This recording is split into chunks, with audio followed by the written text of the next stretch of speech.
Côte d'Ivoire. Amnesty International dénonce une répression électorale et exige l'arrêt des interdictions de manifester. Abidjan, le 16 octobre 2025. Alors que la Côte d'Ivoire se prépare fébrilement à l'élection présidentielle du 25 octobre, l'organisation de défense des droits humains Amnesty International hausse le ton et condamne fermement la répression des manifestations contre un éventuel 4e mandat du président Alassane Ouattara.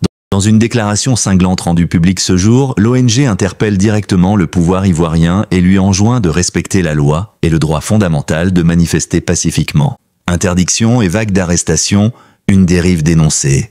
La déclaration d'Amnesty International fait suite à la dispersion musclée d'une manifestation pacifique et à l'arrestation de centaines de personnes la semaine dernière en marge d'un processus électoral déjà controversé.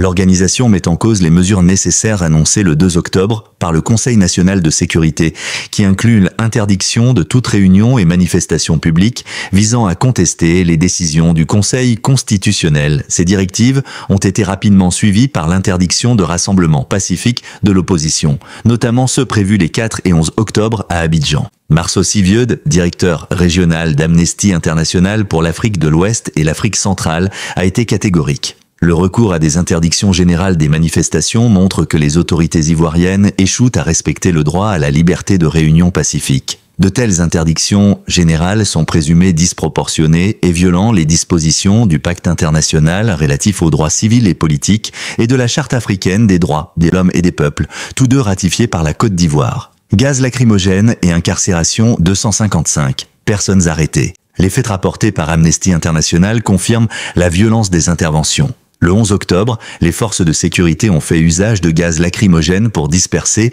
de jeunes manifestants à Cocody. Les bilans officiels font état de 237 arrestations à Abidjan et 18 à Dabou, soit un total de 255 personnes interpellées. Les motifs de ces détentions n'ont pas été communiqués. L'ONG demande la libération immédiate des détenus pacifiques et une transparence totale sur les procédures judiciaires. Toute personne détenue pour le simple fait d'avoir exercé pacifiquement ses droits humains doit être libérée immédiatement.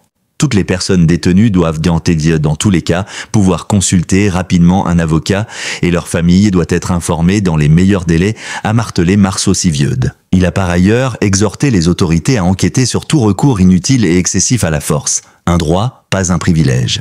Au cœur de sa déclaration, Amnesty International rappelle une obligation fondamentale de l'État. Amnesty International rappelle aux autorités ivoiriennes que la manifestation pacifique est un droit, non un privilège. L'organisation insiste sur le fait que l'État a le devoir de respecter, de protéger et de faciliter la liberté de réunion pacifique. Elle dénonce au lieu de les interdire, les autorités devraient respecter et faciliter les rassemblements pacifiques et veiller à ce que le maintien de l'ordre public visait à permettre aux rassemblements de se dérouler comme prévu, dans un esprit de désescalade et de protection des participants. Cette mise en garde intervient alors que l'opposition, après l'invalidation des candidatures de 2 de ses leaders par le Conseil constitutionnel, a appelé à des manifestations quotidiennes pour réclamer un dialogue politique. Les jours à venir s'annoncent donc cruciaux pour le respect des libertés publiques en Côte d'Ivoire.